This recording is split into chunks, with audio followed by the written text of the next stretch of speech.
lugar a todos los colegas que están presentes en este curso, en este evento académico. Vamos a desarrollar esta sesión que va a tener como objetivo el tratamiento, el desarrollo de los diversos tipos penales de lavado de activos.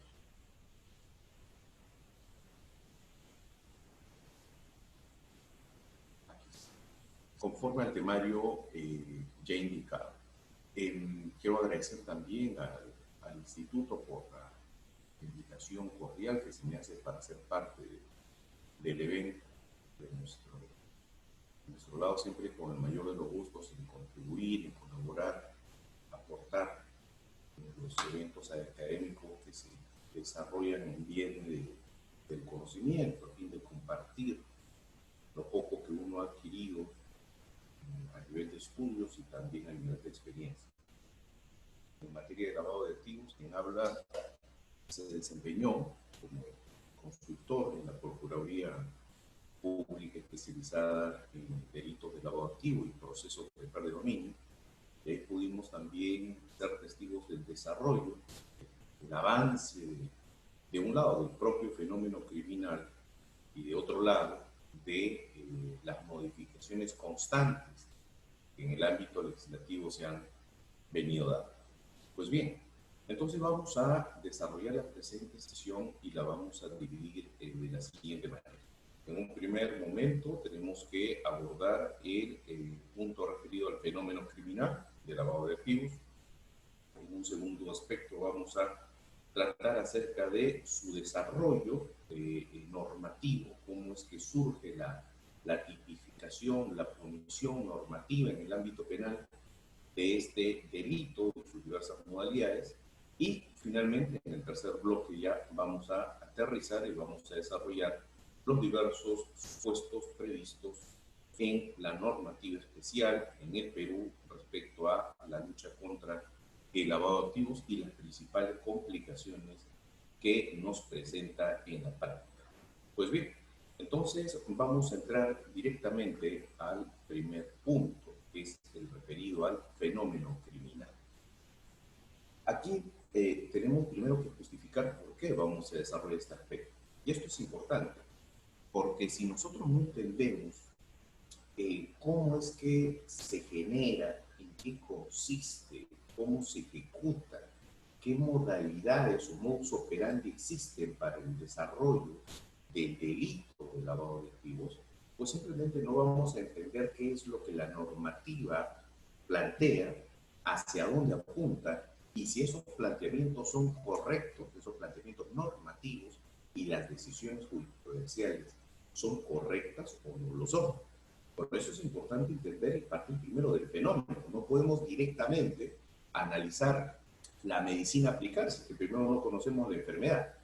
Y ese es uno de los grandes errores que en el debate académico sobre el lavado de activos se desarrolla. No vamos directamente al análisis de tipicidad de los tipos penales sin previamente entender a dónde apunta esa represión o ese nivel de prevención general que la norma penal establece. ¿Sí? Así que para eso tenemos primero, obviamente, que entender cómo es que surge y en qué consiste el delito de lavado de activos. Hace 40 años, hablar de lavado de dinero o blanqueo de dinero era prácticamente hacer referencia a luchar por captar, por intervenir el patrimonio de los narcotraficantes. Esa era la idea, ¿sí? En los orígenes de este tipo penal. Y entonces, ¿qué pasó? Que desde los fueros internacionales, las organizaciones de los diversos estados veían por perdida la lucha contra el narcotráfico, la lucha que hasta hoy pues se viene perdiendo, no ha cambiado casi nada.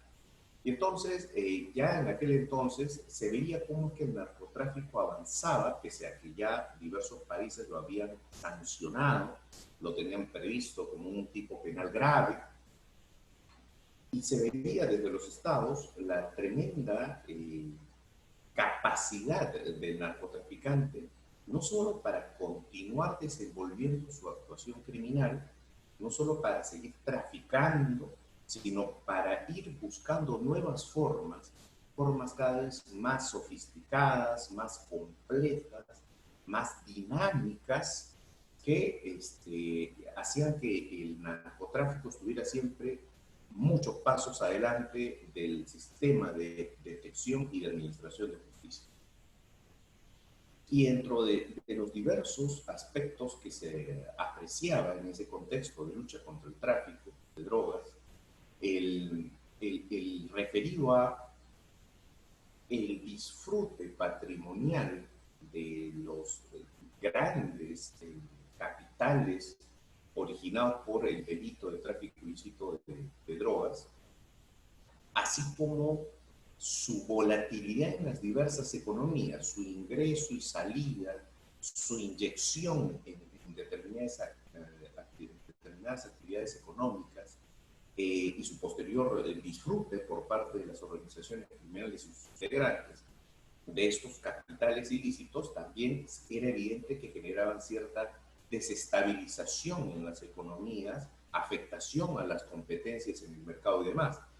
Y es así que desde estos fueros internacionales se establece la necesidad ya no solo de perseguir al narcotraficante, a la persona que comete el delito de tráfico ilícito de drogas, que comercializa con estupefacientes prohibidos, ya no. No solo eso, sino que se tenía que atacar también el móvil, lo que impulsa a esta gente a cometer esos delitos y a vivir en condiciones siempre de riesgo latente, de, de atentados contra su vida, de violencia hacia su familia, de riesgo de cárcel. Entonces, la pregunta fue, ¿qué impulsa a esta gente a exponerse a eso? Y la respuesta única que había era la gran cantidad de dinero que ingresa como producto de esa actividad.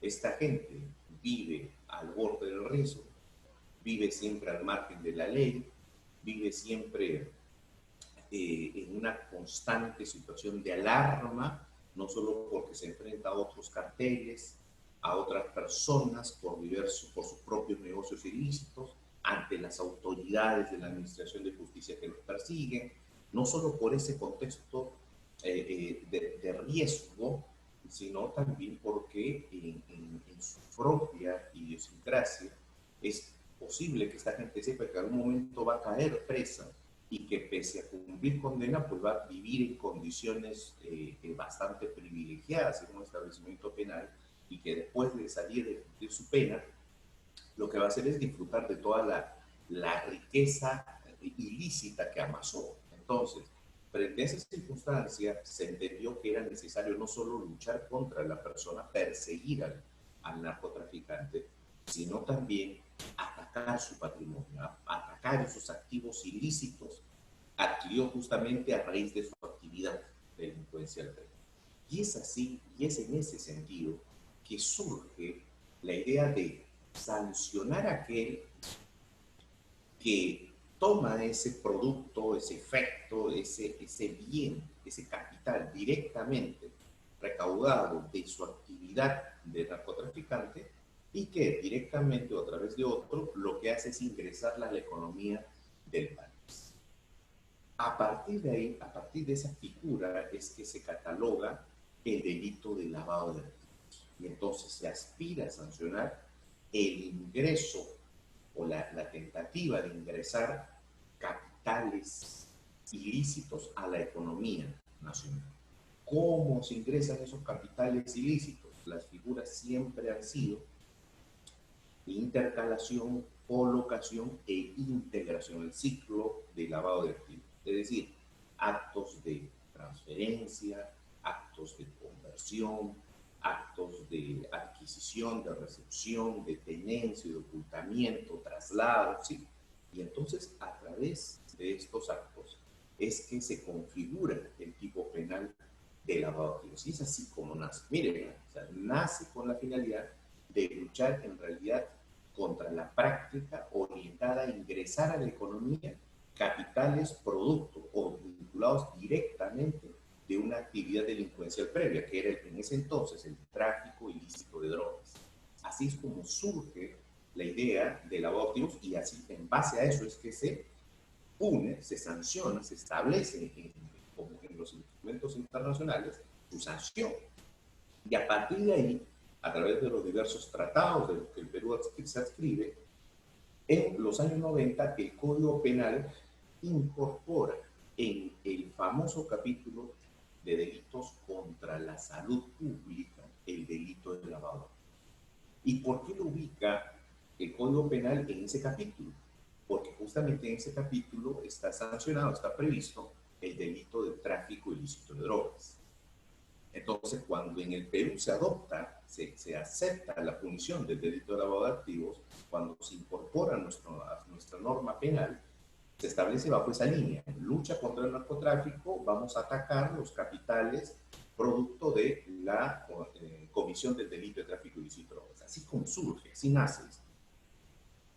En el avance del tiempo, con los años, los estados se percataron de que efectivamente el crimen, estamos hablando de década de los 80, 90, el crimen no solo genera grandes cantidades de dinero producto del narcotráfico, no solo de eso, sino que se vienen dando otras actividades delictivas, otras actividades delincuenciales, que también reportan grandes capitales, grandes sumas de dinero, no solo dinero, sino diversos tipos de activos, bienes muebles, bienes inmuebles. Y entonces era obvio que el crimen generaba diversos activos ilícitos, producto de trata de personas, tráfico ilícito de armas, tráfico ilícito de migrantes, corrupción, delitos contra el patrimonio, etc. Y es así que la definición, la denominación reducida del llamado lavado de dinero se amplía y ya no está referido primero solo a dinero, sino a cualquier bien, a cualquier capital. Y es por ello que se entiende ahora como delito de lavado de activos. Pero además se amplía la fuente de esos activos, esto es, el origen de esos ilícitos que se buscan ingresar a una economía. Ya no solo tendrían que tener un origen vinculado al tráfico ilícito de drogas, sino que además podrían provenir de cualquier actividad delictiva. Siempre este es un dato trascendente: no es cualquier ilícito, sino cualquier actividad delictiva capaz de generar ganancias. Y es así que la norma, las leyes fueron modificándose, y en el caso peruano se extrajo del Código Penal el delito de lavado de activos y fue regulado en una ley especial, como hasta ahora lo tenemos. Hoy tenemos el decreto legislativo 1106, que es el que regula el delito de lavado de activos y lo tipifica y establece ahí sus diversos tipos penales. ¿Sí? Entonces, miren ustedes cómo es que surge en ese sentido el delito de lavado de activos. La lucha contra el lavado de activos apuntaba en ese entonces hacia ello. Entonces, aquí una primera observación, es decir, desde los primeros momentos, desde su creación, de su debate a efectos de determinar si esta conducta era o no criminalizada, desde aquel momento se entendía que efectivamente no se trataba de sancionar a la persona o personas que ingresaran cualquier tipo de capital a la economía de un determinado país. No, no era capital siquiera de dudosa procedencia, no. Siempre se hablaba de capital proveniente de, inicialmente, un delito específico, que era el tráfico ilícito de drogas, y posteriormente de cualquier delito capaz de producir ganancias, capaz de producir diversos activos. Entonces, siempre se tuvo clara la idea de que, si bien no es un elemento constitutivo del tipo, siempre estos activos tienen que estar vinculados, esos activos que se buscan ingresar, trasladar, tener en el contexto económico, esos activos de origen ilícito tienen siempre que tener esa vinculación. ¿Vinculación con qué? Vinculación con justamente la comisión de un delito. Y ahí no estoy de acuerdo con diversos juristas, muchos de ellos jueces supremos, que señalan, por ejemplo, que para la configuración del delito de lavado de activos y para su condena, pues no basta con que se precise de qué delito proviene. Lamentablemente hoy la ley peruana establece eso. Para la investigación, para el procesamiento y para la sanción del delito de lavado de activos, no es necesario siquiera haber descubierto el delito con precisión, de dónde proviene, qué delito generó esos activos. Y eso, a mi criterio, es un absurdo. Los que defienden esa tesis señalan, no basta, no se requiere precisar cuál es el delito fuente que genera esos activos. Basta con vincular esos activos a una actividad delincuencial, a una actividad delictiva. Bueno, pues, ¿qué es una actividad delictiva? Una actividad delictiva es un delito. ¿Y un delito qué cosa es? Una conducta que se desarrolla por hacer, por no hacer, que lo desarrolla una persona en un determinado periodo de tiempo, en determinadas circunstancias, de cierto modo. Entonces, ¿cómo sustento eso? ¿Cómo sustento esto para señalar que esos activos que el procesado por lavado no puede acreditar, no puede justificar, están vinculados a una actividad delictiva? ¿Lo digo, lo presumo o tengo por lo menos que vincularlo con un delito? Es obvio, tengo que vincularlo con un delito. Si no, señores, simplemente se va a estar condenando, lamentablemente se viene haciendo, se va a estar condenando por mera sospecha. Se va a estar condenando porque la persona no puede justificar patrimonio. Y esa no es la esencia del delito de lavado de activos. El lavado de activos surge para reprimir el aprovechamiento de capitales producto de un delito fuente. Si no entendemos esto, simplemente vamos a repetir los errores que por política se vienen aplicando en materia de lavado de activos.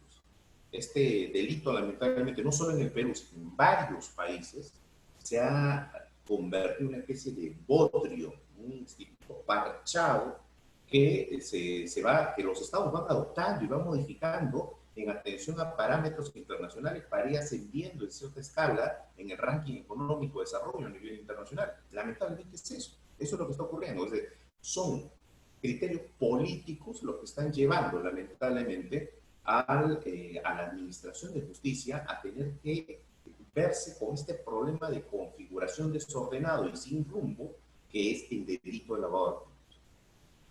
Pero sobre esto justamente vamos a abundar más adelante cuando realizamos el análisis de tipos. Entonces, de esta manera es que surge el delito de lavado de activos, es así como aparece en su regulación, en su criminalización y establecimiento en las diversas normas penales. Pero este delito encuentra justamente su complejidad, encuentra su dificultad en el propio sistema. ¿A qué nos referimos con esto? El lavado de activos es un delito que empieza a desarrollarse, empieza a cobrar fuerza, empieza a crecer con la propia dinámica social. Fines de los 80, década de los 90, se generó toda la ola de integración global. No es otra cosa que el fenómeno de la globalización. Este fenómeno de globalización que hoy, por ejemplo, arroja sus frutos en esto que podemos desarrollar ahora, que es una comunicación virtual directa, donde podemos vernos cara a cara, nos podemos escuchar en tiempo real a través de estos medios tecnológicos. Y así como puedo estar hablando en este momento con colegas o futuros colegas de Ayacucho, puedo estar hablando del mismo modo con colegas de España, de Estados Unidos, de Australia, etc. Entonces, la globalización, ¿qué generó en el mundo? Estamos hablando de fines de los 80, inicio de los 90. ¿Qué generó? Generó integración mundial. ¿Y cómo desarrolló esta integración mundial? Permitiendo, a través de diversos medios tecnológicos que en pocas décadas hicieron un cambio revolucionario a nivel de comunicaciones, permitió la transmisión de conocimientos. Esto que hoy estamos haciendo es muestra de eso. La globalización permitió la transparencia, la velocidad, la entrega y recepción de información, de datos, de comunicaciones. Entonces, lo que hizo fue generar luz en el contexto del oscurantismo que significaba el, la información contenida y reservada en documento físico. Y entonces, a través de estos medios, a través de toda esta nueva dinámica de integración global, los conocimientos fluyen de manera rápida, de manera inmediata, en tiempo real, y el conocimiento abunda. El conocimiento ya no es restringido, ya no está en un grupo determinado de personas o grupos etarios. El conocimiento se transmite, se utiliza, se comparte. Y entonces, antes de este contexto de globalización, en materia jurídica, en los años 60, 50, en el Perú el gran maestro era aquel que tenía las posibilidades económicas de hacer un viaje a Europa, a España, a Alemania, se traía los libros, los traducía aquí después de 2 años y repartía en sus clases, a sus colegas, a sus discípulos, a cuentagotas esa información. Pues eso quedó en el pasado. Hoy en día eso ya no es viable. Aquí ya nadie encierra conocimiento, nadie tiene conocimiento oculto, no. El conocimiento ahora está allí, está en la red. Entonces, tenemos gran cantidad de información. Hoy el reto, ya en esta década, el reto ya no es tanto buscar información. El reto es asimilar información, descartar, saber seleccionar información y saber transmitirla, comunicarla. Ese es el reto. Entonces, miren cómo es que van cambiando las circunstancias y los contextos, y justamente ese gran cambio social que se generó fue a causa de la globalización. Y así como hay efectos positivos de la globalización, también pues existen efectos perniciosos, efectos negativos vinculados con la misma dinámica de la globalización. La comunicación, la transmisión de datos, de información, permitió también que se agilizaran las relaciones comerciales, las transacciones financieras, bursátiles. Se puede hoy, justamente como resultado de todo este fenómeno, se puede desde un celular hacer una transacción bancaria, ingresar a tu cuenta virtual y hacer un depósito, una transferencia de dinero a otra cuenta de otra persona que está en una provincia distinta, que está incluso que tiene una cuenta en un banco en el extranjero, etcétera. Es perfectamente viable. Podemos hacer un contrato vía correo electrónico. En el contexto de la pandemia, una firma digital, o basta el cruce de voluntades vía correo electrónico para que el contrato se desarrolle. Y ese contrato lo puedo haber hecho, los puedo estar haciendo en este momento con una persona que está en otro país, sin ningún problema. ¿Sí? Entonces, incluso a modo remoto, yo puedo ingresar a una de las computadoras de ustedes y ver lo que están haciendo, si ustedes me autorizan. Puedo transmitir y compartir la pantalla que estoy visualizando. Esa es parte de toda esta dinámica de integración, de información, de compartir datos, y que permitió también la velocidad en las interrelaciones personales a nivel económico, en específico bursátil, bancario, financiero, comercial, etc. ¿Sí?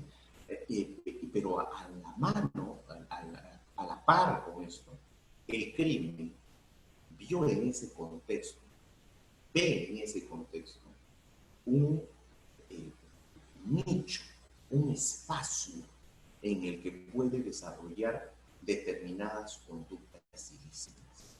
Y claro está, la ausencia de controles, la ausencia de verificación de autenticidad, sobre todo de identidades, la falencia en relación a la verificación de datos, la posibilidad de desarrollar operaciones perfectamente válidas, sin saltándose formalidades que el papel escrito significa. Entonces, frente a todo ese contexto, esas posibilidades, el crimen organizado también vio en la propia dinámica social, en el propio desarrollo de la sociedad generado por la globalización, vio espacios que aprovechó. Y esos espacios que el crimen apreció para poder cometer o seguir cometiendo, mejorar la forma de comisión de los diversos delitos, justamente son parte del sistema. Entonces, a nivel de pornografía infantil, bueno, el contexto de la red de la información permitió ello, la posibilidad de hacer confidenciales a los sujetos que intervienen, la posibilidad de hacer este tipo de operaciones no necesariamente en computadores personales, sino en cabinas de internet, a través de celulares, prepago y demás, pues generó cierto anonimato. Lo mismo para las estafas a nivel de sistema electrónico, los hurtos a nivel del sistema electrónico, el aprovechamiento de la propia dinámica en transacciones para lavar activos, etc. Y en ese contexto es que el delito de lavado de activos también.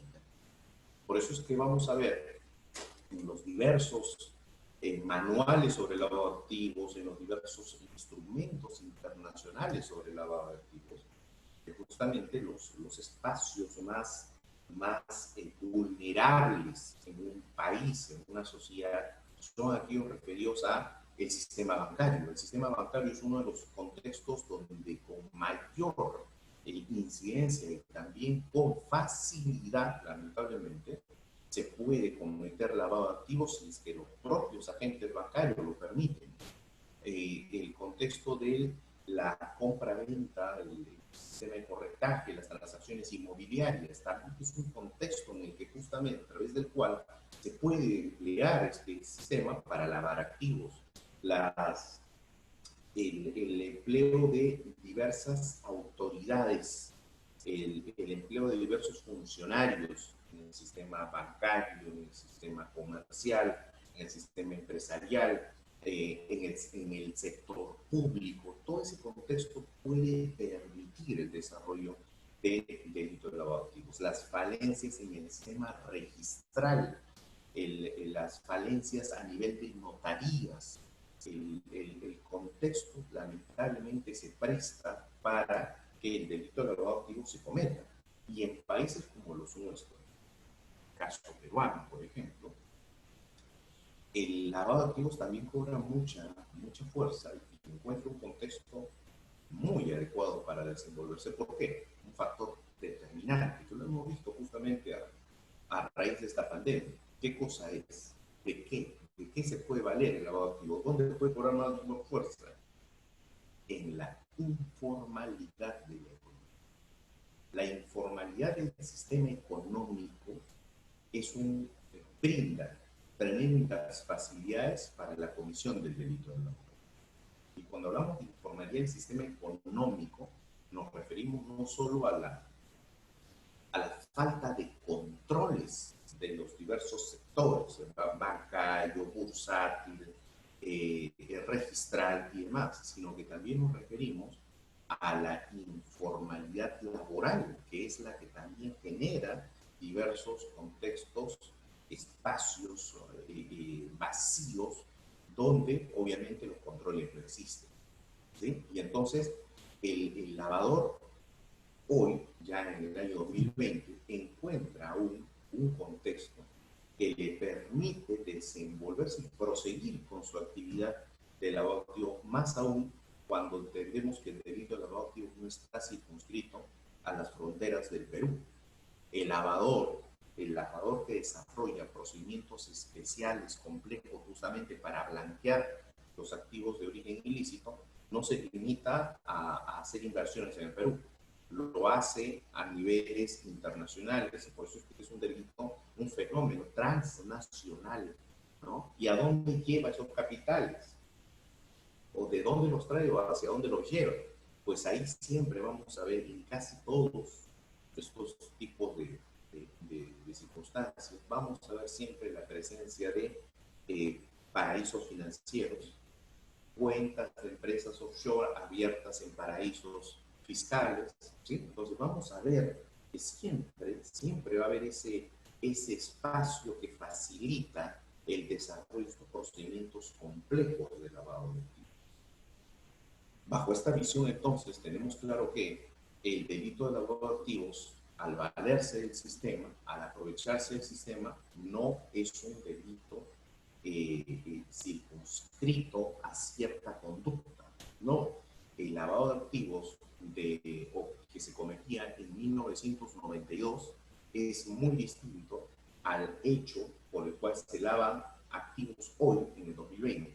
Son modalidades diferentes. ¿Por qué? Porque también en el mundo se ha tratado de agudizar ciertos controles, de hacer determinadas exigencias. Hoy, por ejemplo, es una exigencia bancarizar la compra-venta de un inmueble. Hoy, pero hace 20 años eso era imposible.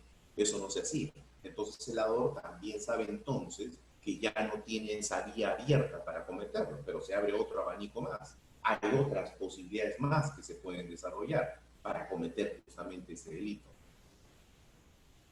Esto hace que el delito de lavado de activos sea un hecho, una conducta dinámica.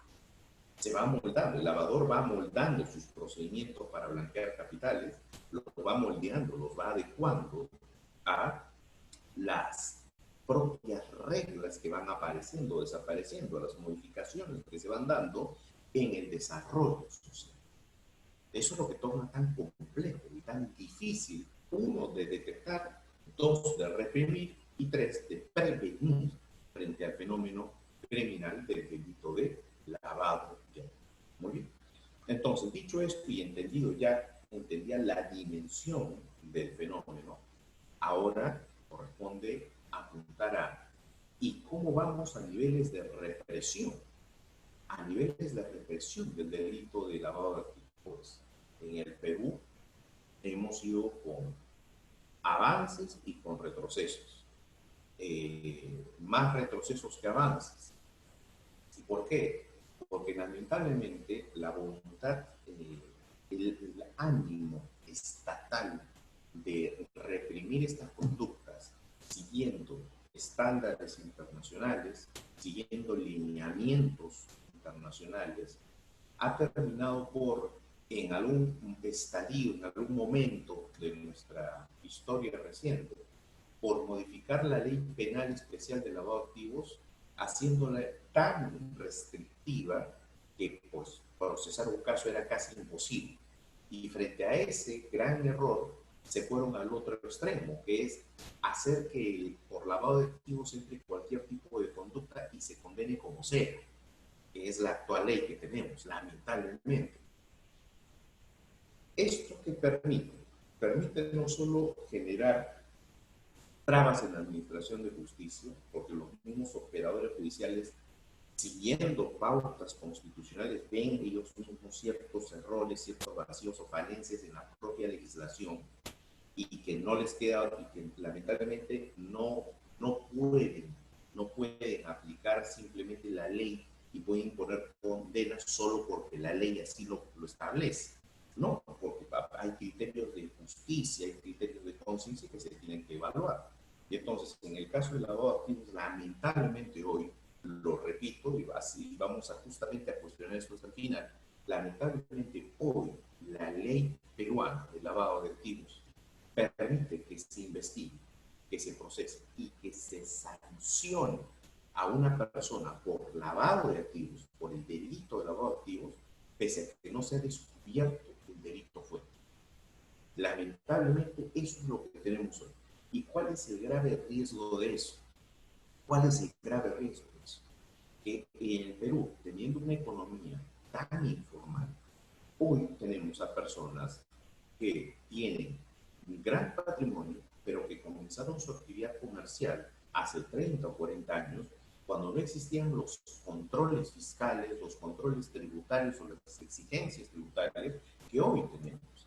El sistema de recaudación tributaria de hace 40 años no tenía nada que ver con lo que hoy es UNAT, por ejemplo, con las restricciones que hoy tenemos respecto a eso.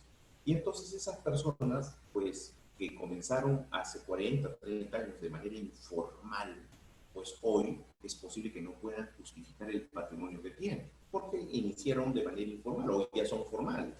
Y cuando hablamos de manera informal, en el sector negocios no estamos hablando de delitos, estamos hablando de que simplemente no reunían todos los requisitos o exigencias que a nivel administrativo se exige para desarrollar una actividad empresarial.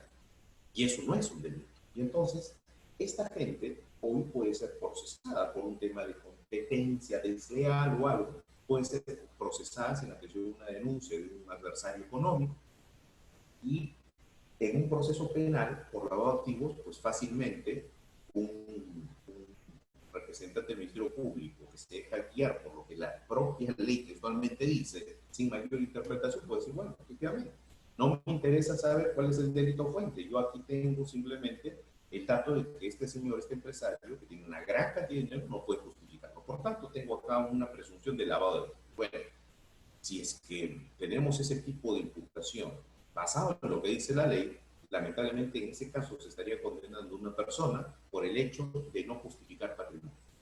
Y el delito de lavado de activos no está orientado a eso. El delito de lavado de activos, ¿cómo surge? Surge para reprimir el ingreso de capitales a una economía, siendo esos capitales de fuente delictiva. Esa es la esencia del delito de lavado de activos, de la represión y la punición del lavado de activos. Lamentablemente hoy nuestra ley se presta a otra cosa.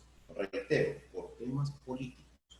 Lamentablemente no es por temas políticos. Y da mucha pena ver que grandes juristas defienden esa posición simplemente porque en su rol de autoridades o funcionarios públicos, pues están en esa posición de defensa de un tema político más que jurídico. Y esa posición no encuentra un sustento técnico, jurídico, cuando, por ejemplo, se le pregunta, a ver, usted es de la opinión de que para procesar y para condenar un delito de lavado de activos no es necesario siquiera el descubrimiento del delito fuerte, ¿correcto? Y usted lo que indica, siguiendo lo que dice la ley, es que basta con vincular esos activos con una actividad delictiva. La pregunta es, ¿qué cosa es una actividad delictiva? Y cuando a ese funcionario se le pregunta eso, la respuesta es siempre esquiva. No, es que no es posible determinar que una actividad delictiva sea diferente a un delito. Es imposible. No podemos hablar de actividad delictiva si es que no especificamos un delito. Así de simple. Muy bien, entonces en ese contexto, la propia tipificación actual genera complicaciones. Por ello es que vemos los esfuerzos de la Corte Suprema en, a través de acuerdos plenarios, sentencias plenarias casatorias extraordinarias, no solo darle la explicación doctrinario del adoptivo respecto a su autonomía, sino también en relación a la probanza. Y ahí justamente en la probanza es donde ni la Corte Suprema ni quien sea va a poder dar una explicación suficiente. ¿Por qué? Porque la norma plantea un hecho totalmente absurdo, totalmente irreal. No puedes tú condenar por lavado de activos si es que no vinculas esos activos ilícitos a un delito previo. Así de simple. Lamentablemente la norma te dice, no necesitas precisar cuál es ese delito previo para condenar por lavado. Eso es un absurdo. Pero la norma lo dice. ¿Sí? Muy bien. Ahora pasamos a los instrumentos internacionales. Aquí básicamente la precisión de cuáles son los diversos instrumentos internacionales que en la secuencia de años cronológica se ha venido dando y que están vigentes en nuestro país.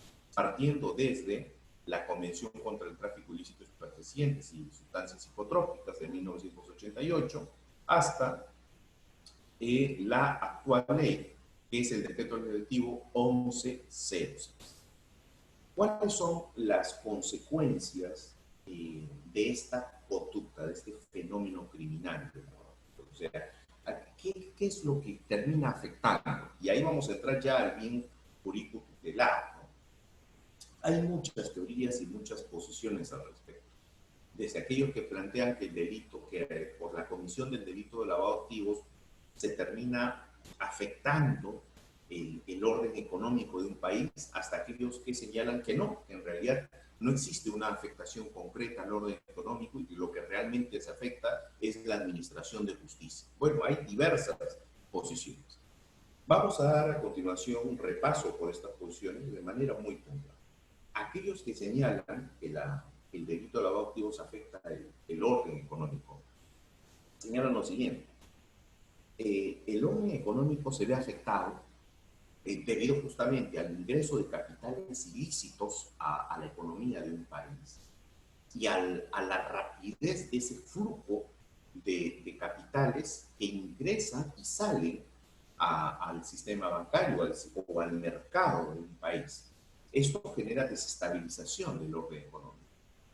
Claro está, esa desestabilización nunca es directa. Es decir, una conducta puntual, concreta, de lavado de activos jamás va a poder ser probada que generó desestabilización de la economía. No, ese es un efecto colateral o indirecto de estas conductas.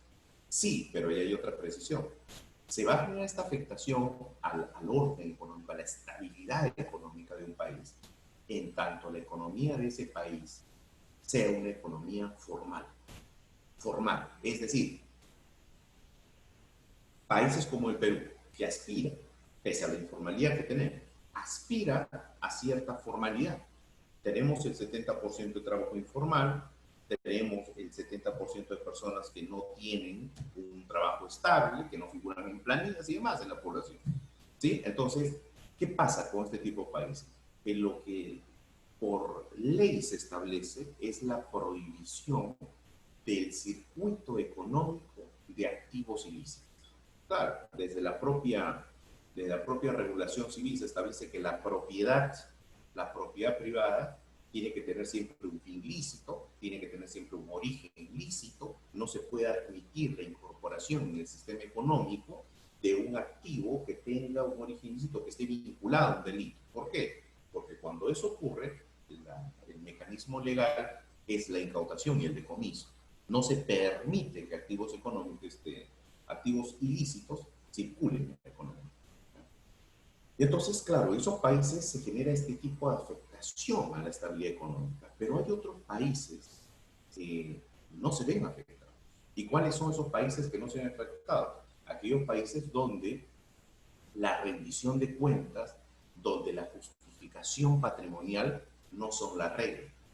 Y son países que históricamente, al contrario, se han visto beneficiados por esta fluctuación, por este flujo de capitales cuyo origen ilícito nunca fue justificado ni indagado, que son los casos de los llamados paraísos financieros, cuyas economías pues terminaron consolidando estos países en economías estables, ¿sí? Pues justamente por el ingreso, por la aceptación de estos capitales cuyo origen no se exigía esclarecer ni determinar. Entonces, ¿habrá afectación económica? Sí, a consecuencia del lavado de activos, pero es una afectación indirecta, primero, y segundo, es una afectación que se va a dar en el contexto de economías que aspiran a ser formales, economías que restringen el circuito económico de capitales ilícitos. Hay afectaciones a las condiciones de competencia en el mercado. Esta teoría es muy interesante. ¿Por qué? Porque tiene un análisis económico concreto de cómo es que en el mercado, cómo es que en la relación oferta-demanda, el lavado de activos también tiene una implicancia. Un ejemplo de esto, imaginemos que eh, conformamos una empresa y con mucho esfuerzo nos hacemos formales, pagamos nuestros tributos, impuestos, damos a nuestros trabajadores las condiciones legales que exige la ley, otorgándoles sus beneficios, estableciéndolos en planilla, pagando sus respectivos seguros, etc. ¿Sí?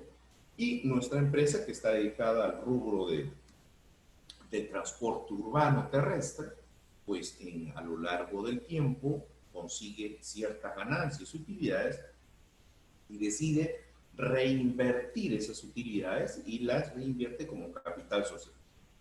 Y compramos con mucho esfuerzo, después de 10 años de trabajo, compramos 10 nuevas unidades móviles, 10 nuevos buses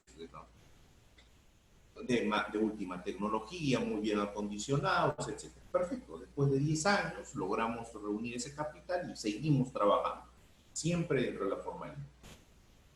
Vamos nosotros a competir en las mismas condiciones que aquel sujeto o aquel grupo de sujetos que con el fin de lavar dinero proveniente de actos de narcotráfico, de corrupción, de trata de personas, simplemente ingresan a la economía a través de actos simulados, con prestanombres, con empresas de fachada, ingresan a la economía una gran suma de dinero y crean una empresa de fachada dedicada al rubro del transporte urbano.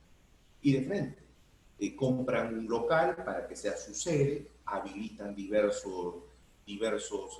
áreas de su funcionamiento, compran 30 unidades móviles nuevecitas con ese dinero, empiezan a contratar personal, nombran un gerente y la empresa empieza a funcionar. La pregunta es, nosotros, empresarios legales, que con mucho esfuerzo pudimos obtener ganancias lícitas para continuar con nuestra actividad empresarial, vamos a competir de la misma manera que este sujeto que ha creado esta empresa fachada le ha dado el rubro de transporte y que ahora va a entrar al mercado con nosotros. La respuesta es no. La respuesta es no. Nosotros como empresarios formales buscaremos siempre incentivos del Estado, con donaciones de deuda, buscaremos que no se mantengan los pasajes establecidos, sino que se permita un aumento de los pasajes, etc. Pero al empresario que es de fachada y que simplemente le interesa legitimar el dinero como capital social para su empresa, pues eso no le interesa.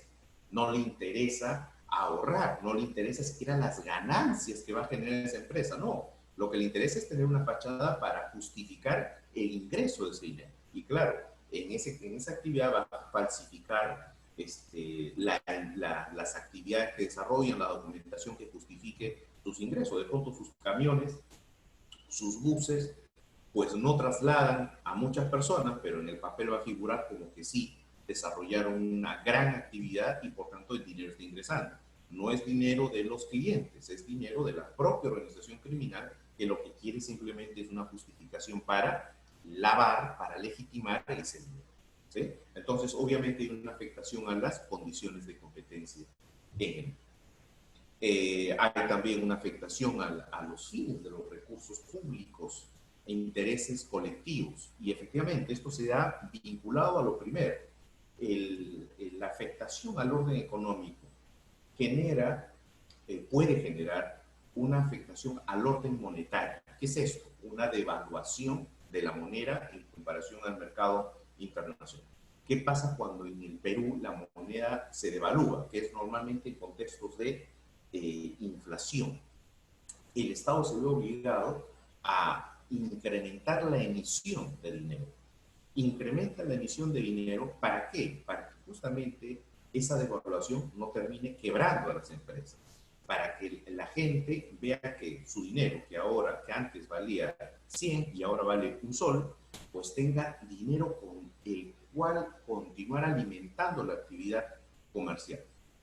En ese contexto, el Estado, que ya tiene presupuesto para, por ejemplo, desarrollar actividades y servicios públicos, como es la construcción de hospitales, la construcción de colegios, la construcción de carreteras, la implementación de servicios de salud, cosa que, por ejemplo, con la pandemia ha quedado claro que los diversos gobiernos no han hecho. Ese dinero orientado a estos fines, lamentablemente, el Estado lo va a tener que redirigir, lo va a tener que reconducir ¿a qué? A incentivos empresariales. ¿Por qué? Porque un Estado lo que protege siempre, frente a cualquier contexto de urgencia económica, es el sector empresarial.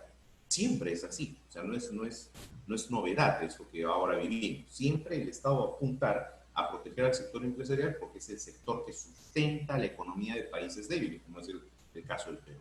Y entonces lo que va a buscar es dar incentivos económicos, otorgar bonos al sector empresarial productivo a efecto de que la economía del país no se detenga abajo.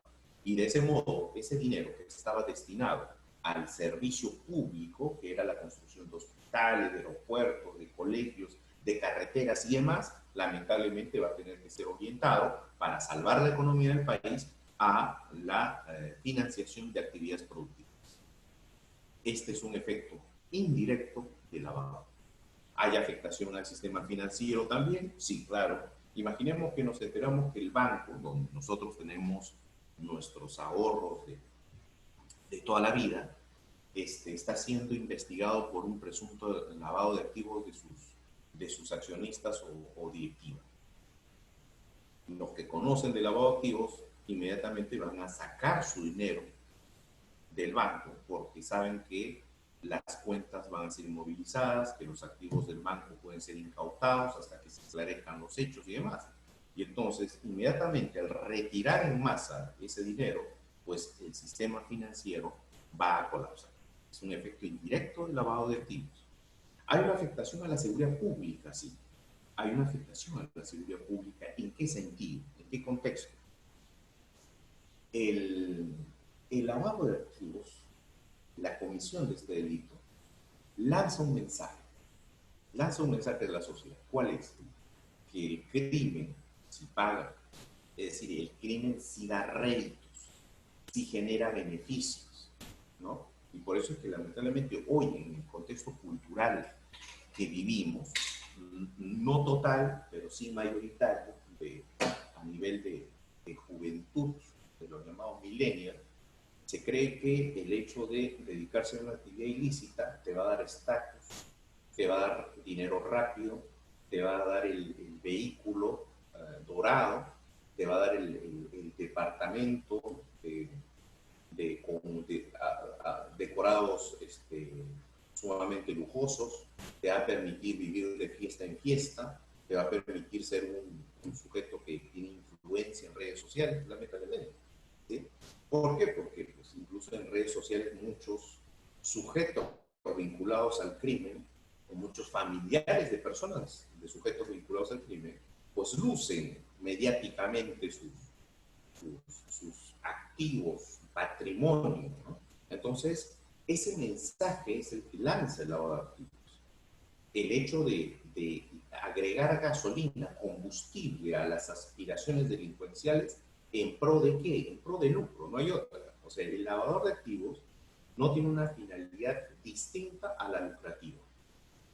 Ese es el lavado de activos. Quiere lucrar, quiere disfrutar del capital ilícito que él u otros obtuvieron. Y él quiere disfrutar. ¿Sí? ¿Y cómo lo disfruta? En una economía formal lo va a disfrutar solo si lo logra legitimar.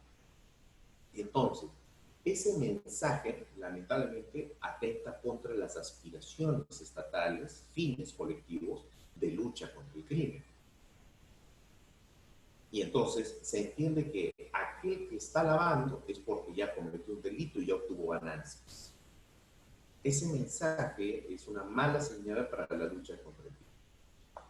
Y luego tenemos que también indirectamente genera una afectación a las bases de un Estado democrático de derecho. Sí, ¿por qué? Porque el lavado de activos, al igual que la corrupción, lo que también atentan es contra los propios controles estatales, contra el propio control y la actividad del sector público en las diversas áreas o sectores sensibles, pero también en su propia represión. El lavado de activos implica el movimiento de grandes sumas, cantidades de dinero, que en muchos de esos casos no solo atentan contra las autoridades de primer rango, de primer contacto social, sino que llegan hasta a las más altas autoridades gubernamentales de un país. Entonces, miren ustedes todas las secuelas dañosas, perniciosas, que la conducta de lavado de activos genera. En nuestro país, ¿a qué hemos llegado? ¿A qué conclusión hemos llegado? A que el lavado de activos afecta finalmente todas estas posibilidades. Entonces, estamos ante un hecho delictivo, ante una conducta punible de carácter pluriofensivo, es decir, que atenta contra diversos bienes jurídicos tutelados. Y es por esa razón que el tipo penal de lavado de activos no está ingresado, no se le ha catalogado dentro de un título específico en el Código Penal. Y por eso se ha retirado del Código Penal y se ha creado una ley especial para tratar el delito de lavado de activos. No se le puede encasillar frente a la afectación de un bien jurídico tutelado en concreto. No. Atenta contra una pluralidad de bienes jurídicos. Muy bien. Dicho esto, entonces, entramos al análisis dogmático, al análisis de tipicidad del lavado de activos. Hasta aquí, después de todo lo que hemos señalado, ¿a qué conclusiones podemos llegar? Primero, el delito de lavado de activos es autónomo. Aquí hay una precisión importante que hacer. Se habla mucho de la autonomía sustantiva o material y la autonomía adjetiva o procesal. ¿A qué nos referimos cuando decimos que el delito de lavado de activos es autónomo desde el plano sustantivo? Esta necesidad de precisión surgió ¿por qué? Porque en los inicios de la punición, de la criminalización de esta conducta, muchos juristas decían lo siguiente: es inconstitucional punir, criminalizar una conducta posterior a la consumación del delito fuente.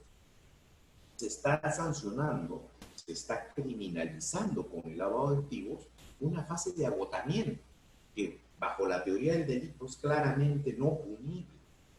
No punible. A esta persona se le tendría que condenar por el delito que cometió, del cual surgieron esos activos, sin duda, pero se le tiene que sancionar por la conducta que cometió. Si aparte se le va a condenar, se le va a procesar y condenar por otro hecho que tiene que ver con el disfrute de esos activos, pues ahí se está sancionando el agotamiento del delito fuente. Por tanto, es inconstitucional esta tipificación. Bueno, es a partir de la necesidad de esclarecer eso que surge este concepto de autonomía del delito de lavado de activos. Y entonces, se dice, el delito de lavado de activos es totalmente distinto al delito fuente. El delito de lavado de activos implica una conducta totalmente diferente a la conducta que constituyó el delito fuente. Y esto es cierto, sí. Una cosa es robar y obtener grandes cantidades de dinero por ello. Una cosa es ser corrupto y coimear y obtener grandes cantidades de dinero por ello. Una cosa es ser narcotraficante, comercializar indebidamente, ilícitamente droga y ganar cantidades de dinero por ello. Y otra cosa muy distinta es tomar esos activos y a través de diversos procedimientos complejos ingresarlos a la economía, establecerlos en la economía, integrarlos en la economía a efectos de evitar su vinculación con su origen ilícito. Eso es otra cosa. Esa otra cosa, esa conducta diferente, es lo que justamente forma parte de los verbos rectores del lavado de activos. En el delito de lavado de activos no estamos en una fase de agotamiento del delito. No. La fase de agotamiento del delito fuente concluye cuando empieza a tentarse, a través del despliegue de conductas diferenciadas, empieza a tentarse contra otros bienes jurídicos. Y ahí es donde surge el delito de lavado de activos, como conducta autónoma, como conducta diferenciada del delito fuente. Esa es una línea muy delgada. ¿Cómo la podemos ejemplificar? A ver, el funcionario corrupto, el funcionario que, por ejemplo, funcionario de una municipalidad que es parte de un comité de selección en un proceso de licitación. Su función, su rol, ¿cuál es? Seleccionar a la mejor empresa que permita brindar el servicio que la entidad pública necesita. En ese caso es una municipalidad. La municipalidad tiene dinero y convoca a las empresas privadas para que construyan una carretera, ¿sí? O construyan con determinada obra.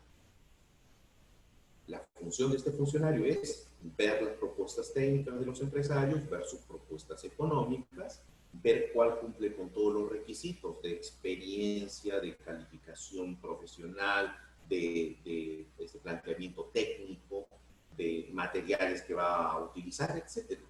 Y en base a ello, en base a ese análisis objetivo, esa comparación objetiva que hace las diversas propuestas a los diferentes empresarios, este funcionario, este comité de funcionarios, elige al empresario que al postor que otorga la buena pro, le da el contrato. Entonces es un contrato de 10 millones de soles. Muy bien, usted ganó, tenga que hasta el adelanto del 60%, empiece a construir, tiene un año para construir. Listo. En eso consiste ese funcionario. Resulta que este funcionario, al ver tal cantidad de dinero, al ver que su función es simplemente evaluación, dice, pues de aquí tengo que sacar algún tipo de provecho, ¿no? Entonces, voy a reunirme con uno de esos empresarios y le voy a proponer que él puede ganar este contrato de 10 millones de soles si es que me da el 10% de ese.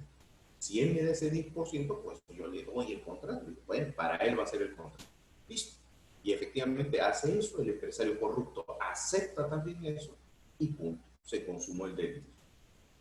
Resulta que el funcionario con dinero en mano, que le ha hecho entrega en efectivo el empresario, ojo que es dinero producto de su actividad comercial como empresario, se la tengo, ¿sí?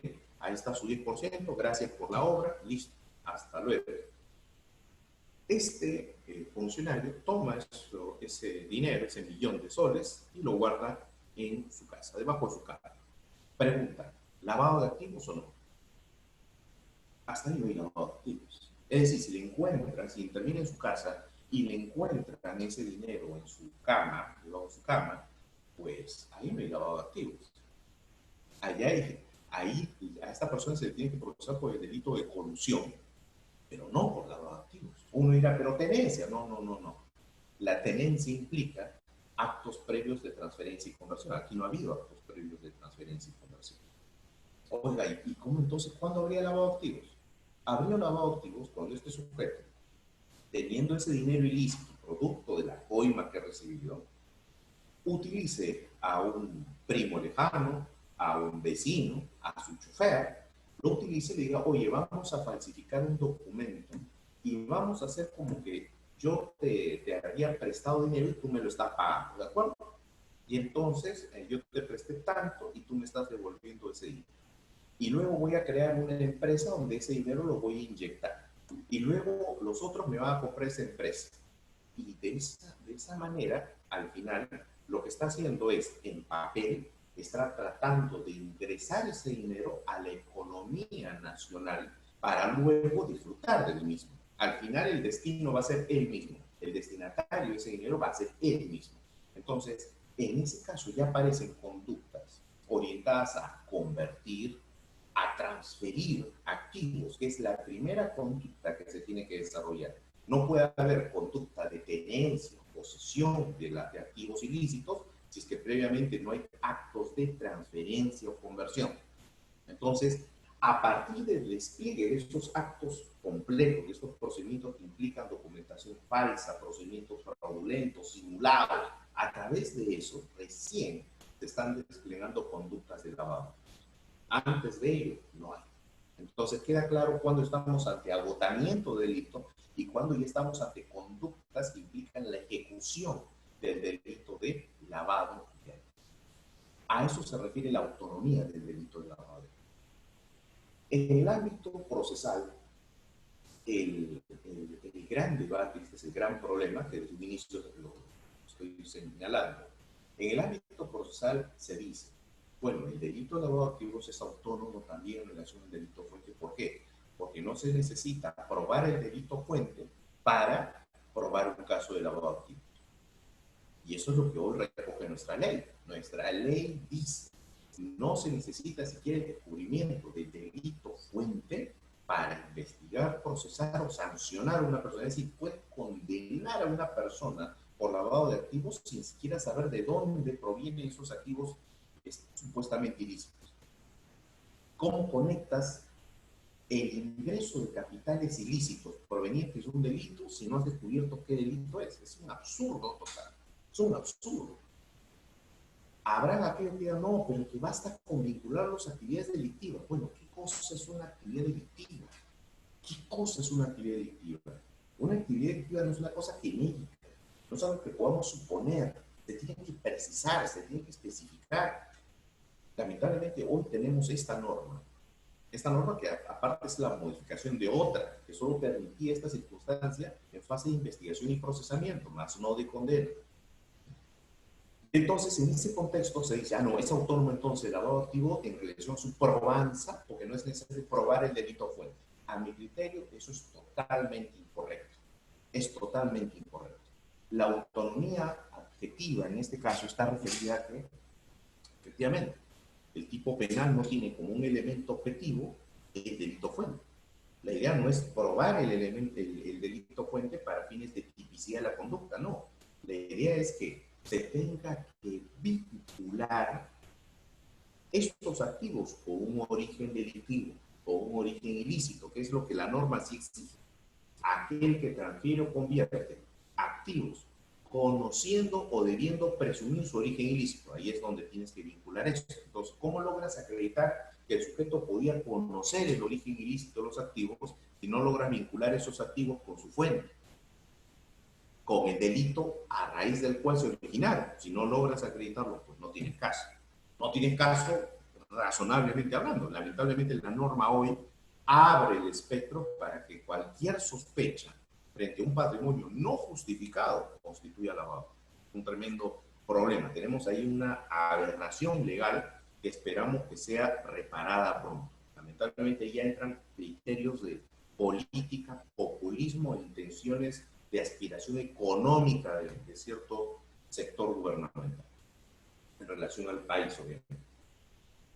Segunda característica, el delito de lavado de activos es un delito no convencional, es un tipo penal sui generis. No convencional, ¿por qué? Porque no es un delito que se desarrolle de manera espontánea, como si pueden cometerse otros tipos de delitos comunes. El delito de lavado de activos no implica que en este momento estamos estudiantes y decimos, en este momento voy a cometer el lavado de activos. No, no se desarrolla, ¿no? La ideación, la preparación de los actos de lavado de activos no parte de esa manera. No, la generación del ánimos para cometer el delito de lavado de activos implica planificación, implica asesoramiento técnico, implica el desarrollo de actos complejos, la preparación de diversos actos previos a las conductas concretas de conversión y transferencia.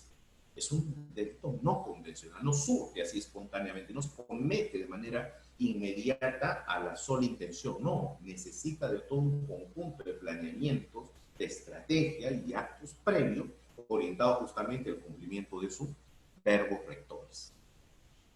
Tercero, es un delito de naturaleza compleja.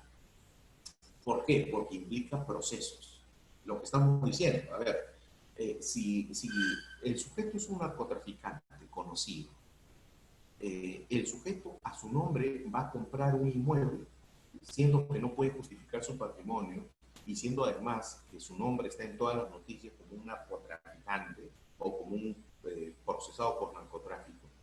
Eso en realidad escapa a la figura del lavador. ¿Por qué? Porque el lavador va a desarrollar siempre la conducta orientada a evitar el descubrimiento del origen de esos activos. Si el sujeto es un conocido narcotraficante y compra a su nombre un inmueble a su nombre, la pregunta es, ¿está ocultando la vinculación con su patrimonio? No. ¿Con su cuestionado patrimonio? No, para nada. Entonces ahí no tenemos lavado de activos. El lavado de activos implica un conjunto de actos, de procedimientos, de procesos complejos. Entonces, el lavador, ¿qué va a utilizar? Va a utilizar el propio sistema comercial, el propio sistema de transacción comercial, va a utilizar el sistema bancario, va a utilizar el sistema inmobiliario, el sistema notarial, el sistema registral, para a través de actos fraudulentos, actos jurídicos simulados, uso de firmas en blanco, firmas falsificadas, prestanombres, testaferros, empresas de fachada, empresas offshore, tratar de desarrollar estos actos a efectos de simular, de darle legitimidad a estos actos jurídicos y consecuentemente al dinero por el cual se desarrolla. Proceso complejo. Proceso dinámico también, sí, porque en la medida en que avanza el desarrollo social, los controles también avanzan. Hoy, por ejemplo, adquirir un inmueble ya no solo implica que nuestra transacción tiene que estar bancarizada, que es una exigencia para el notario. El notario no puede pasar por altos. El notario tiene ahora una exigencia, una obligación legal de indicar que ese acto necesariamente se tiene que desarrollar con una transacción bancaria. Se tiene que bancarizar la transacción. ¿Sí? El profesional, el agente inmobiliario, el dedicado al corretaje, hoy también tiene la obligación de informar cuando ve algún tipo de transacción o una compra sospechosa. Entonces los controles se van intensificando y van abordando justamente estas áreas que por años el lavado de activos ha venido copando y utilizando. Y entonces el lavador sabe que ya no puede utilizar estas vías y tiene que emplear y buscar otras. Y es lo que hace de este fenómeno criminal un hecho, un delito dinámico. El lavador se adecua a la realidad social, a los cambios, a las modificaciones que en sociedad se van dando. Es un delito de peligro abstracto, por lo que decíamos. En este caso primero, para los diversos tipos penales de lavado de activos, no se exige que la conducta genere un daño concreto. No se exige. Oiga, pero hay varias teorías que dicen que el lavado de activos afecta el orden económico, el sistema financiero, la seguridad pública. Sí, claro, pero son afectaciones indirectas, son afectaciones a largo plazo, que no se exigen para la configuración del tipo penal. Por eso es un delito de peligro abstracto. Es decir, en un caso puntual de lavado de activos, para fines de configuración de la conducta, no es necesario que se verifique un resultado dañoso, no. Y ojo, esto también podría generar un interesante debate respecto. ¿Y qué hacemos con la reparación civil? Si es que no hay daño concreto, si es que no hay un daño exacto, en el caso concreto de lavado, en un proceso penal, ¿cómo es que justificamos una reparación civil? Un debate interesante, pero que le corresponde a la Procuraduría de Lavado. Siguiente característica. Respecto a la consumación, ¿qué tipo de delito tenemos? Es un delito de consumación instantáneo o permanente, depende de la modalidad. Si es que estamos ante la modalidad de lavado de activos por transferencia y conversión, es instantáneo. Con la sola conducta, con el cumplimiento del verbo rector, se consuma. Pero si estamos ante la modalidad de lavado de activos por ocultamiento o tenencia, que implica el que recibe, el que administra, el que usa, el que guarda, estamos ante un delito de consumación permanente. ¿Cuál es la razón de la diferencia? Que en el momento de la transferencia, en el momento de la conversión, recién se están ingresando a la economía los activos ilícitos. En cambio, en el momento del ocultamiento o tenencia, los activos ya ingresaron. Y simplemente lo que se va a hacer es mantenerlos ya en la economía. Respecto al elemento subjetivo, sin duda es un tipo penal doloso. El sujeto sabe que lo que está haciendo tiene un nivel de reproche, está prohibido por la ley, pero no obstante ello lo hace. Pero además, esta intención va acompañada del fin, de la finalidad de los actos de conversión, de ocultamiento. ¿Cuál es? La finalidad es evitar el descubrimiento del origen ilícito de los activos. La finalidad es evitar la incautación, el decomiso de esos activos. Y esto es lo que conocemos como delito de tendencia interna trascendente. Es decir, hay un plus, hay una intención adicional a la simple de cometer el delito por sí. Y finalmente, el lavado de activos es un delito de compleja probancia. Y esto justamente por su naturaleza. Hemos dicho, el lavador desarrolla procesos complejos para tratar de darle apariencia legal, apariencia de validez a los actos jurídicos y a los activos que se van a movilizar a través de esos actos jurídicos. Es decir, en su propia generación, en su propia ejecución, el delito ya implica impedir el descubrimiento del origen ilícito. Por tanto, cuando estos hechos llegan a conocimiento de la autoridad, el gran nivel de exigencia para su probanza justamente va a estar ahí, va a radicar ahí, en que el sujeto se ocupó en su propia comisión de no dejar huella, de no dejar rastro de ilicitud y sobre todo de no permitir que se logre vincular estos activos con un delito previo, con un delito fuente. Por tanto, acreditar este tipo de delitos es sumamente complicado, sumamente complejo. Y esa es la razón de ser de por qué nuestra legislación contempla para este tipo de casos estrategias de investigación diferentes. Se utilizan diligencias especiales, agentes encubiertos, entregas vigiladas, levantamiento del secreto de las comunicaciones, incautación de documentación física, papeles, CPUs, USBs, computadoras, ordenadores, etcétera, intervención de comunicaciones, mecanismos de colaboración eficaz, es decir, se emplea un diverso rubro de metodologías de investigación que no corresponden a un caso común.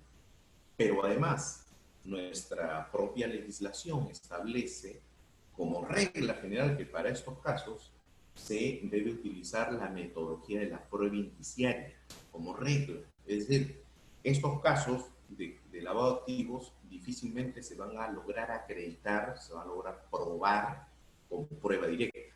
No, la regla en estos casos tiene que ser la prueba indiciaria, justamente por lo que hemos dicho, por la naturaleza del delito. Va a ser muy difícil directamente acreditar que se trata de un acto a través del cual se está ingresando dinero ilícito a la economía. No, se tiene primero que evaluar cuál es el acto, determinar si resulta simulado o no, si el contenido de los documentos es falso o no, si se utilizó firma falsificada o fue firma en blanco, si la empresa a través de la cual se hizo esa supuesta compra simulada o falsa es una empresa real, si sus accionistas existen, si han sido utilizados los nombres de personas ya fallecidas, si son prestanombres, si son personas de escasos recursos a los que le dieron 50 soles para que firmen nada más.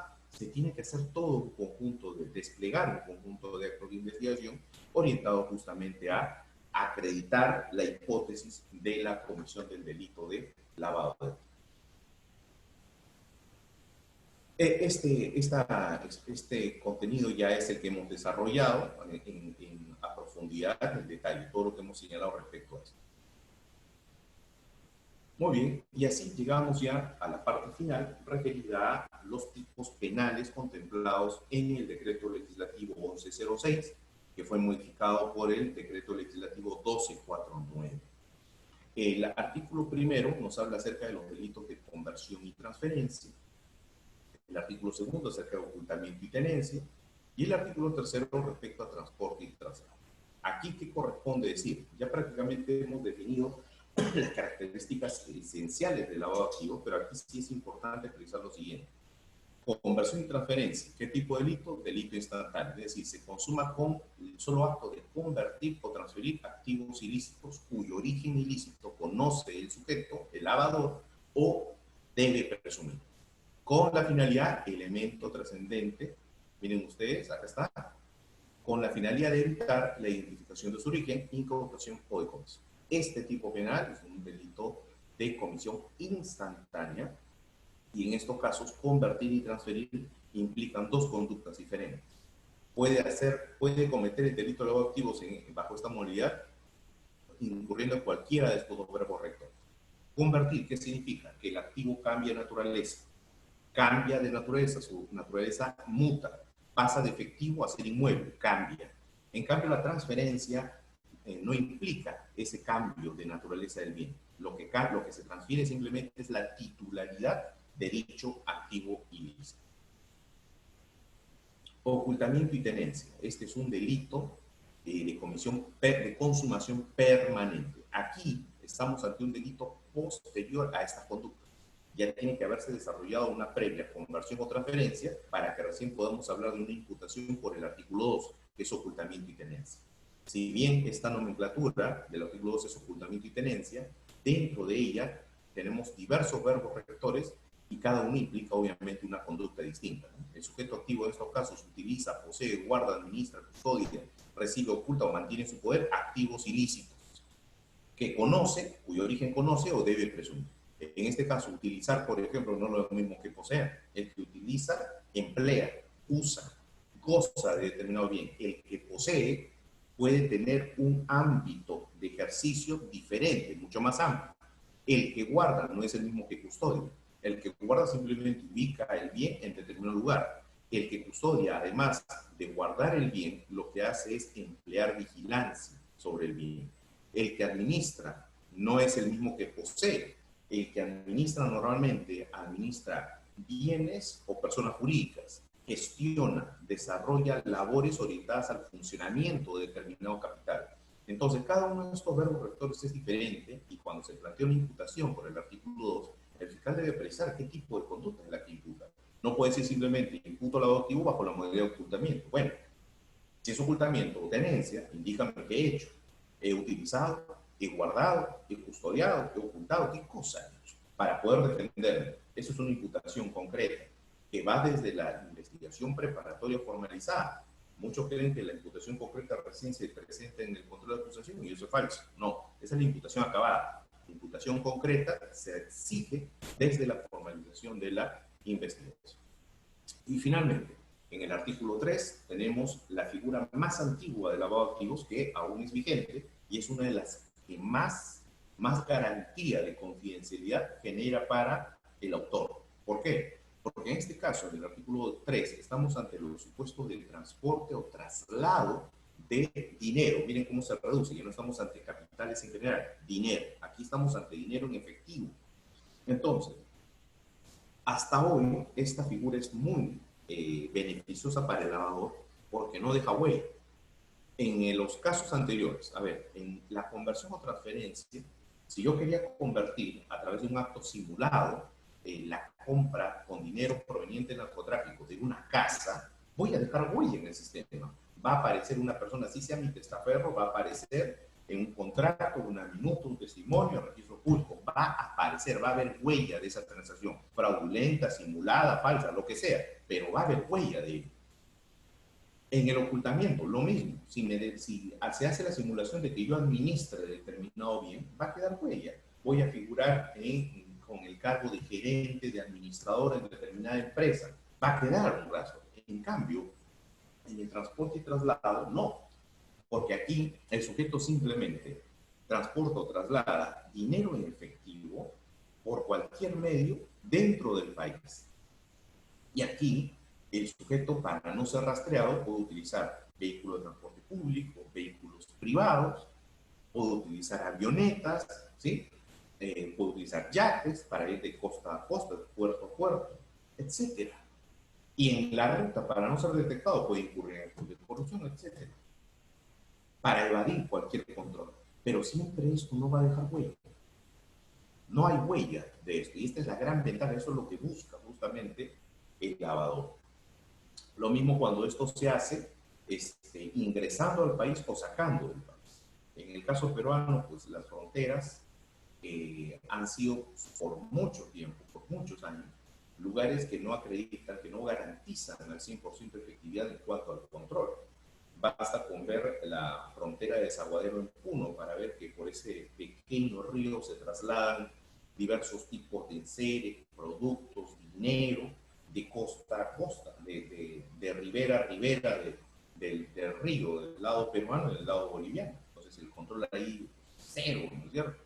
Entonces es perfectamente posible cometer esta conducta en ese contexto, aprovechando esas serias falencias de control y no dejar en absoluto rastro alguno acerca de la salida o ingreso de capitales ilícitos a Perú. Listo. Muy bien, entonces aquí también le dejo la bibliografía completa del tema, de todo lo que hemos abordado. Vamos a destinar estos 8 minutos que nos quedan a las preguntas que hubiera lugar para responderlas y absolverlas. Adelante, colegas, simplemente encienden sus micros y proceden.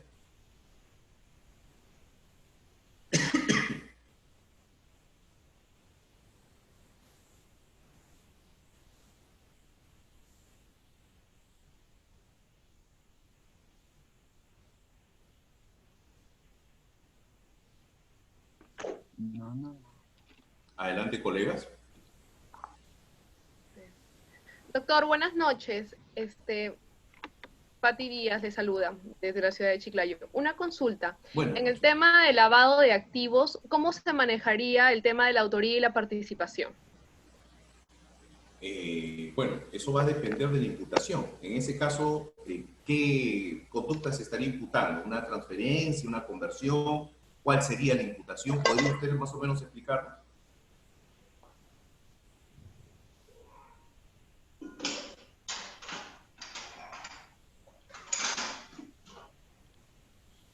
¿Aló, doctora?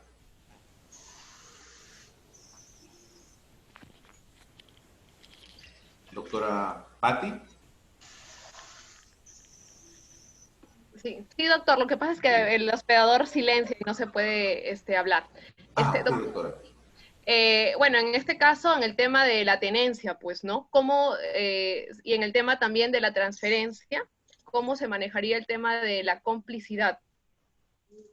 O no, Bueno, no. a ver, eh, autor en este caso va a ser aquel que cumpla con el verbo rector, ¿sí? Ahora, el que transfiere, se entiende que es la persona que desarrolla esa acción, el que recibe, el que tiene en su poder, la persona que recibe esa acción. Pero obviamente en ese camino van a haber muchas personas que van a ayudar. Ejemplo, el contador, el asesor bursátil. Entonces, aquellas personas que coadyuvan a que el autor cometa el verbo rector, pues obviamente responderá en condición de cómplices, dependiendo de su relevancia o del nivel de intervención en la secuencia fáctica. Si su nivel de intervención es sumamente relevante, será un cómplice primario. Si es simplemente circunstancial, uno secundario.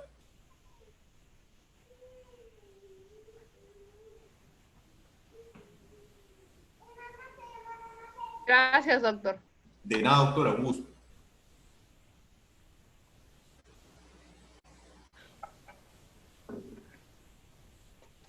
Doctor, buenas noches. Buenas noches, doctor. Se le escucha perfectamente. Adelante. Muchas gracias. Carlos Guamán, de Ayacucho. Un Tenía gusto.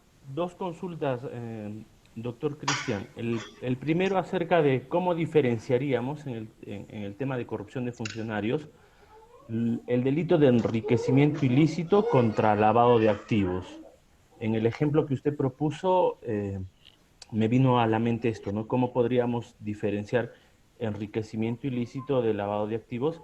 Y el otro tema es sobre los tipos de imputación que usted mencionaba. ¿Cuál sería el tipo de imputación que se exigiría a nivel de investigación preliminar? Muchas gracias. Ok, doctor, gracias. Respecto a lo primero, hay que tener siempre en cuenta que el delito de enriquecimiento ilícito es siempre residual.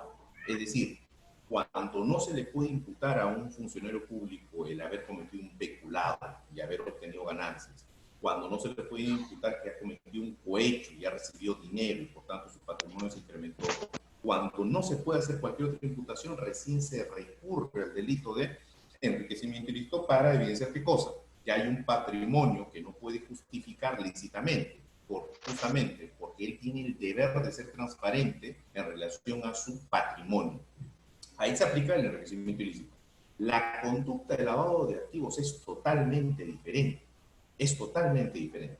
A través de la conducta de lavado de activos se le va a imputar a esta persona en su condición de funcionario público no haberse enriquecido ilícitamente. No, esa no es la conducta. La conducta es posterior. Ya enriquecido, ya incrementado su patrimonio, lo que esta persona ha hecho, ¿qué cosa es? Generar procedimientos para adulterar la verdad, para falsear su documentación, para utilizar testaferros e ingresar a la economía esos capitales para posteriormente disfrutar. Son dos momentos diferentes. ¿Sí? Entonces, en ese caso, claro, perfectamente, pueden haber casos que en paralelo se lleven como realmente ocurren. A un funcionario se le puede investigar a nivel de Fiscalía de Nación por enriquecimiento ilícito y aparte en una fiscalía especializada por delito de tráfico, perdón, delito de lavado de activos. Y en relación a su segunda pregunta, por favor, doctor, ¿me podría repetir cuál es la segunda? Sí, usted nos mencionaba que se exige cierto tipo de imputación a nivel de investigación preparatoria, pero a nivel de investigación preliminar, ¿cómo tendría que ser la Perfecto. imputación? Perfecto, doctor. No, a nivel de investigación preliminar, digamos, cuando el fiscal emite la disposición número 1, abriendo diligencias preliminares, en ese caso, ni siquiera se requeriría que se precise cuál es el delito fuente, sin duda.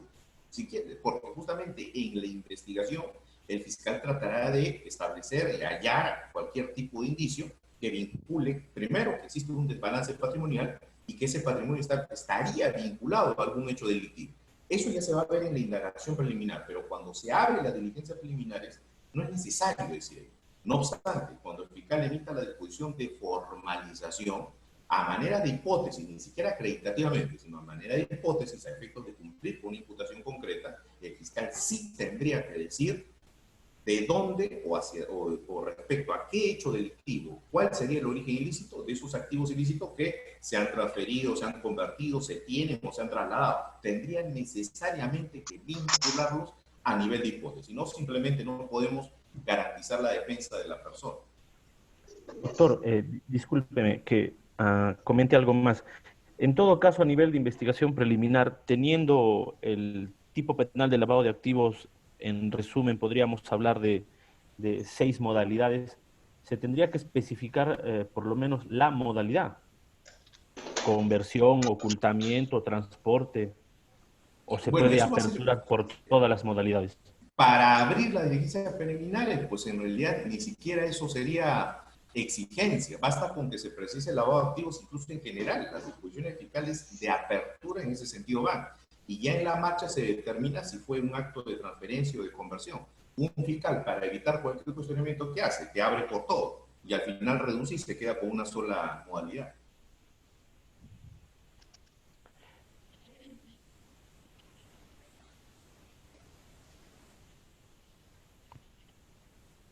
Muy bien, colegas, hemos llegado a la finalización de la sesión. No quiero despedirme sin antes agradecerles por la amabilidad en escucharme y felicitarlos por la vocación de estudio, de capacitación constante. Esperamos haber dado algunos aportes respecto a este tema tan especializado y les deseo gran éxito en su labor, en sus estudios, en su profesión y sobre todo en este contexto, mucha salud. Gracias al Instituto por la cordial invitación y hasta otra ocasión. Gracias. Gracias, doctor. Igual para usted. Gracias, doctor. Gracias. Permiso, doctores. Gracias. Gracias, doctor.